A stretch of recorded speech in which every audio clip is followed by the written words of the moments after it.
The night she introduced him, I knew something inside me had just broken. He walked in wearing my father's old cologne. The same scent, the same smug smirk, but not the same man. Mom's hand was on his chest, the way it used to be on my father's. She looked at me and said, "Sweetheart, this is Daniel. You can call him Dad." The word Dad twisted like wire in my throat. I didn't say it. I didn't even blink. I just smiled. And that's when my silence began to mean something. Before the divorce, my mom used to laugh differently. Light, careless, human. She and my father fought, sure, but there was love underneath. I could feel it. Then came the whispers, the locked phones, the late-night errands. When she finally kicked him out, she said he was toxic. But I'd seen who was really poisoning the house. Her boyfriend had been there long before the divorce papers. I noticed how she'd delete messages the moment her phone buzzed, how she'd flinch when my father's name came up in conversation. But the truth found me by accident, in the cloud sync. Her photos were there, dinner dates, hotel rooms, his arm around her neck. Each timestamp perfectly aligned with the nights she said she was working late. I didn't cry, I didn't scream. I just sat in the dark, watching the slideshow of lies play itself to the end.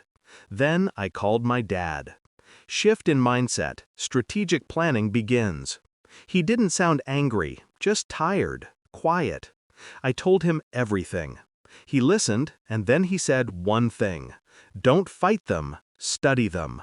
So I did.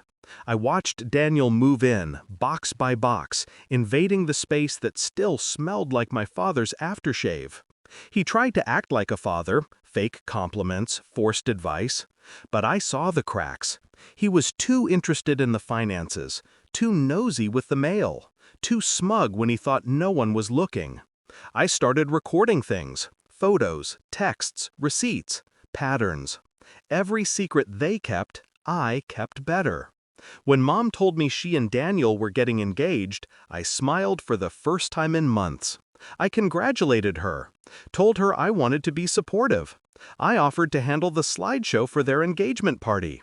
While she fussed over decorations, I slipped into Daniel's laptop. The password was her birthday. Predictable. Bank transfers, hidden accounts, money siphoned from my dad's alimony, rerouted to Daniel's business. Everything linked. Every signature forged. I packaged it neatly. Screenshots, timestamps, cross-referenced statements. Then I sent it. Not to her, not to him, to the family lawyer, to my dad, to the IRS. The night before the wedding, she came into my room crying. "They froze the accounts," she said. "Daniel's under investigation. They think he forged your father's signature." I looked up from my phone, calm. "Did he?" She hesitated. That was all the answer I needed. Then she whispered, "What do we do?" I smiled, just enough for her to see what she'd missed all along. "Maybe you should call Dad," I said. Her face crumpled, not because of Daniel, but because she realized I still had contact with my actual dad, the one she'd tried to erase. Daniel's gone. Fraud charges. My mom's name cleared, but her reputation burned. She spends her nights alone now, replaying what she did. I moved back in with my father for a while. He never said, "I told you so." He didn't need to. Revenge didn't feel loud. It wasn't fireworks or chaos. It was silence. The same silence I used when she told me to call another man Dad. Funny thing about silence, when used right, it speaks louder than anything. And that night, mine screamed the truth.